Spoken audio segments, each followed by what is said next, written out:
This gets out via the News Gazette earlier that Hubert Davis, from the News and Observer, that Hubert Davis and North Carolina had agreed on an amendment to his contract and an extension through the 2029-2030 season. Davis named the 2024 ACC Coach of the Year, signed this deal on December the 4th, 2024, so just before the new year. It pays Davis a base salary of $1.25 million a year plus supplemental compensation, increased to $2.2 million in the final year of the contract.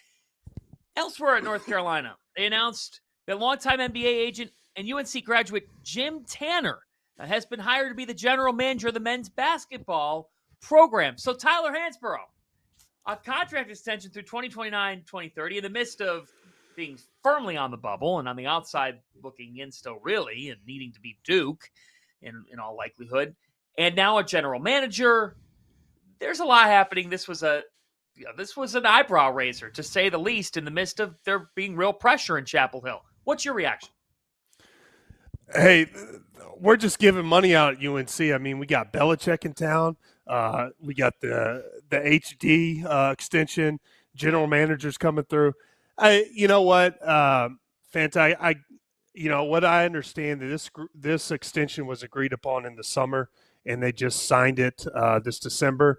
I'm not really sure how how true that is, but you know what, you can make an argument that HD's been Coach Davis has done a very good job. First year national championship runner-up. Then last year, ACC, I think, regular season champs, and then we got a number one seed. The only problem that a lot of Carolina fans are, frustrated with, and this is no secret, is the peaks and valleys. We'd like to be somewhere in between. But I think this is good. I mean, hopefully this gives, a little more confidence to recruits and gives our ability to really recruit the portal with confidence and knowing that kids are going to come here and play for Coach Davis when that happens. Mike, your thoughts? I'm on board with it. I think all the talk earlier in the season of letting go Hubert and making a change, or should they make a change, I think it's always about making the distinction of like whether that's a reaction or a solution.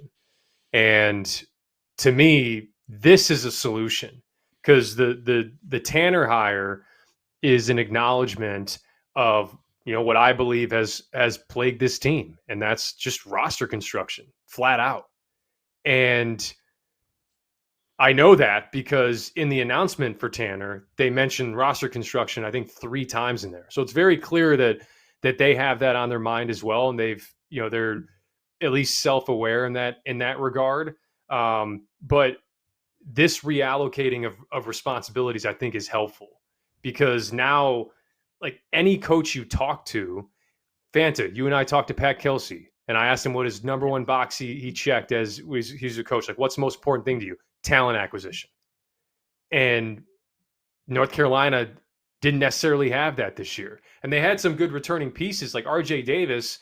What I think Hubert realized as the season started was like, oh, RJ Davis hits the RJ Davis peaks when he has a big that he can play off of, throw into, and if they double, he's playing in space, he can be a catch and shoot guy and still do his work off the bounce. All that is incredibly important. So I just think there's a small percentage of coaches in America who can take a semi-talented team and not have all the requisite talent that you need to compete at the highest level and take that team to that highest level. I just think it's really, really hard.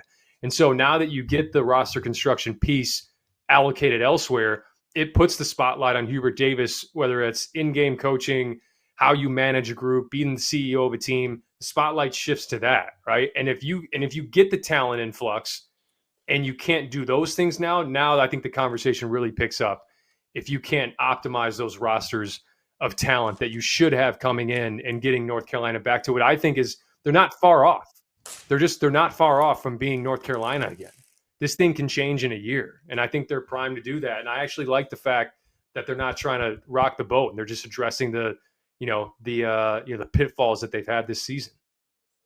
Well, this is more important than toast of the night here. Tyler, don't you think it has to then? I mean, if you're going to get the pieces in place here, you're going to spend money, you're going to have a GM.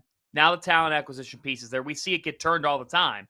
Like, obviously, you hope you make the tournament this year, but let's just say you do not.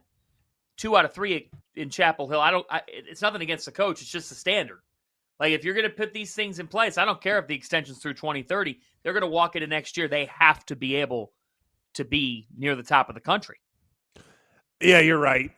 I hate the word roster construction. You know what? You've got to recruit the portal, and hopefully this GM will give us the ability to get a head start on portal guys and then actually get talent that actually we have these plug-and-play guys. I guess a lot of, frustration comes out of some of the portal guys that we've gotten, sometimes haven't been the best fit for Carolina. And, hopefully this GM situation will help put us on par with other teams that are doing the same and hiring a GM. It's just, it's just a no-brainer, and we're just late to the game doing it. Yeah, other programs have been proactive.